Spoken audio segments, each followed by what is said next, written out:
కేంద్రంలో అధికారంలో ఉన్న బీజేపీకి ఉమ్మడి పాలమూరు జిల్లాలోని ఓ నియోజకవర్గంలో కేడర్ లేక సతమతమవుతోందా? పార్టీని ముందుండి నడిపించే నాయకుడే లేడా? కేంద్రంలో చక్రం తిప్పుతున్న జాతీయ పార్టీకి జిల్లాలో నేతలే కరువయ్యారా? కాంగ్రెస్ పార్టీకి ప్రత్యామ్నాయం మేమే అంటూ ప్రకటనలకే పరిమితమయ్యారా? ఆ నియోజకవర్గంలో బీజేపీ పార్టీకి సైతం వర్గపోరు తలనొప్పులు తప్పడం లేదా? నడిపించే నాయకుడు లేక కేడర్ ఇతర పార్టీల వైపు చూస్తోందా? ఇంతకీ ఏదా నియోజకవర్గం? ఎక్కడా వర్గపోరు? ఆ వివరాలేంటో ఈ స్టోరీలో తెలుసుకుందాం.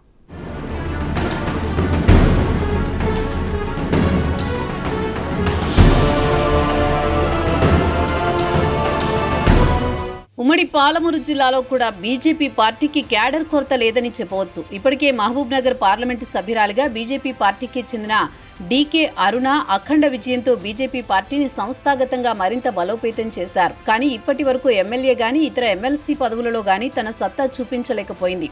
రాష్ట్రంలో కాంగ్రెస్ ప్రభుత్వం ఏర్పడిన తర్వాత కూడా పాలమూరు జిల్లాలో బీజేపీ పార్టీ విజయకేతనమే ఎగురవేసింది. దీంతో పార్టీలో డీకే అరుణకు కేంద్రంలో రాష్ట్రంలో ఆ పార్టీ సముచిత స్థానం కల్పిస్తూ వస్తోంది. ఈ నేపథ్యంలో ఎమ్మెల్యేగా మంత్రిగా పనిచేసిన డీకే అరుణ ఎంపీగా జిల్లాలలో సుడిగాలి పర్యటనలు చేస్తూ ప్రజలను ఆకట్టుకునే ప్రయత్నాలు చేస్తున్నారు.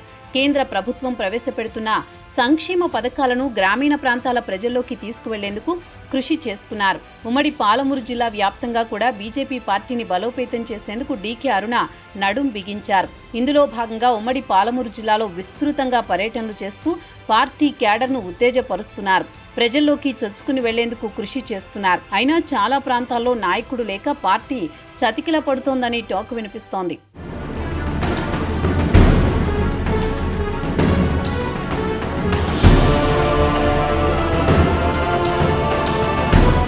కేంద్రంలో బీజేపీ పార్టీ పరిస్థితి అలా ఉంటే రాష్ట్రంలో జిల్లాలలో కొంత ఇబ్బందికర పరిస్థితుల్లోనే క్యాడర్ ఉందని చెబుతున్నారు పార్టీ నేతలు. ముఖ్యంగా ఉమ్మడి పాలమూరు జిల్లాలో ఏ నియోజకవర్గంలో చూసినా బీజేపీ క్యాడర్ బలంగా ఉన్నా నడిపించే నాయకుడు లేడు. దీంతో ఆ పార్టీ కొంత ఇబ్బందుల పాలవుతోంది. ముఖ్యంగా నాగర్ కర్నూలు నియోజకవర్గంలో పార్టీ పరిస్థితి అత్యంత దయనీయంగా మారిందని ఆ పార్టీ సీనియర్ నేతలు వాపోతున్నారు. కొత్తగా ఎన్నికైన జిల్లా అధ్యక్షుడు నరేందర్ రావు సైతం పార్టీ కార్యక్రమాల్లో చురుగ్గా పాల్గొనడం లేదనే ప్రచారం జరుగుతోంది. 2009 ఎన్నికల్లో కొల్లాపూర్ నియోజకవర్గం నుంచి ఎమ్మెల్యేగా పోటీ చేసిన అనుభవం ఉంది. దీంతో పాటు పార్టీలో చురుకైన నాయకుడిగా ఉన్న నరేందర్ రావుని నాగర్ కర్నూలు జిల్లా అధ్యక్షుడిగా అధిష్టానం ఎంపిక చేసింది.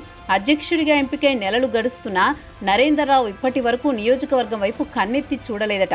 దీనికి తోడు ఒక్క జిల్లా అధ్యక్షుడిని నియామకం చేపట్టడం, ఇతర కార్యవర్గాన్ని ఏర్పాటు చేయకపోవడం జిల్లా బీజేపీ కార్యకర్తలు తీవ్ర నిరుత్సాహం పెరుగుతోందట. దేశంలో రాష్ట్రంలో కాంగ్రెస్ పార్టీని ధీటుగా ఎదుర్కొనే సత్తా బీజేపీ పార్టీకే ఉందని ఓవైపు రాష్ట్ర దేశ నేతలు చెబుతున్నారు. కానీ జిల్లాలలో మాత్రం ఆ పరిస్థితి లేకపోవడం ఆ పార్టీ క్యాడర్ నిరుత్సాహానికి గురవుతోందట.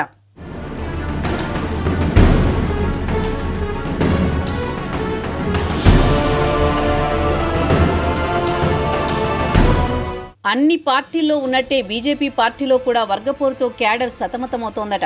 నాగర్ కర్నూలు జిల్లాలో బీజేపీ పార్టీలో కొత్త నేతలు చేరడం, వారి మధ్య సమన్వయం లేకపోవడం వంటి అంశాలతో పార్టీకి తీవ్ర నష్టం చేకూరుతోందని పార్టీ నేతలు వాపోతున్నారు. కేవలం రాజకీయ లబ్ధి కోసమే పార్టీలో చేరుతున్నారని, క్యాడర్ను అస్సలు పట్టించుకోవడం లేదని విమర్శలు వెల్లువెత్తుతున్నాయి. కేవలం వారి ప్రచార ఆర్భాటాల కోసమే నాయకులను తమకు పావులుగా ఉపయోగించుకుంటున్నారని ఆవేదనలో కార్యకర్తలున్నారట. మొన్న జరిగిన లోక్సభ ఎన్నికల్లో పార్లమెంటు ఇన్ఛార్జిగా వ్యవహరించిన జక్క రఘునందన్ రావు పార్లమెంట్ ఎన్నికల్లో తప్ప ఇప్పటి వరకు ఏ ఒక్క కార్యక్రమంలో పాల్గొనలేదట. ఎన్నికల సమయంలో యాక్టివ్గా ఉండే నేతలు ఎన్నికలు గడిచిన తర్వాత ఆ జిల్లాల్లో పర్యటించడం గగనమేనట. నియోజకవర్గ ఇన్ఛార్జిగా వ్యవహరించిన దిలీపాచారి సైతం నియోజకవర్గానికి రావడం లేదట. చాలా ఏళ్లుగా పార్టీకి సేవలందిస్తున్న దిలీపాచారికి గత ఎన్నికల్లో జనసేన బీజేపీ పొత్తులో భాగంగా జనసేనకు టికెట్ కేటాయించడంతో ఆయన అలకబూనారట. అప్పటి నుంచి నియోజకవర్గంలో ఏ కార్యక్రమానికి కూడా ఆయన హాజరు కాకపోవడం బీజేపీ పార్టీలో తీవ్ర అసహనం మొదలైందట. దీనికి తోడు గత పార్లమెంట్ ఎన్నికల్లో అచ్చంపేట మాజీ ఎమ్మెల్యే పోతుగంటి రాములు కొడుకు పోతుగంటి భరత్కు పార్లమెంటు టికెట్ కేటాయించారు. దీంతో నాయకుల మధ్య తీవ్ర విభేదాలు రాజుకున్నాయి. దీంతో నాయకుల మధ్య సఖ్యత లేకపోవడం నాగర్ కర్నూలు జిల్లా బీజేపీ పార్టీ క్యాడర్ను తీవ్ర అసహనానికి గురి చేస్తోందట.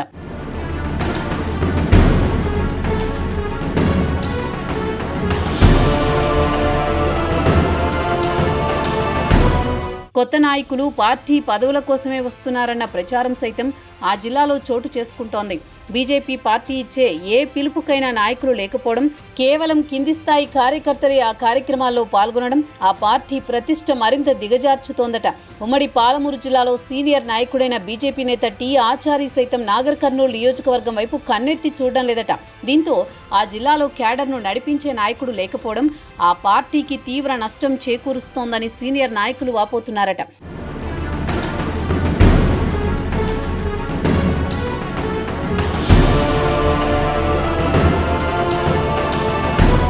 ఏది ఏమైనా బీజేపీ పార్టీకే సరైన నాయకత్వం లేకపోవడం పార్టీకి తీవ్ర నష్టం చేకూరుస్తోందని విశ్లేషకులు అభిప్రాయపడుతున్నారు. ఇప్పటికే వర్గపోరుతో సతమతమవుతోన్న పార్టీని గాడిలో పెట్టవలసిన బాధ్యత రాష్ట్ర అధినాయకత్వానిదేనని అంటున్నారు. భవిష్యత్తులో జిల్లాలపై దృష్టి సారించకుంటే వచ్చే ఎన్నికల్లో కూడా బీజేపీ పార్టీ పుంజుకోలేదని బహిరంగంగానే చర్చించుకుంటున్నారు. చూడాలి మరి రాష్ట్ర నాయకత్వం నాగర్ కర్నూలుపై ఎలాంటి ఫోకస్ పెడుతుందో.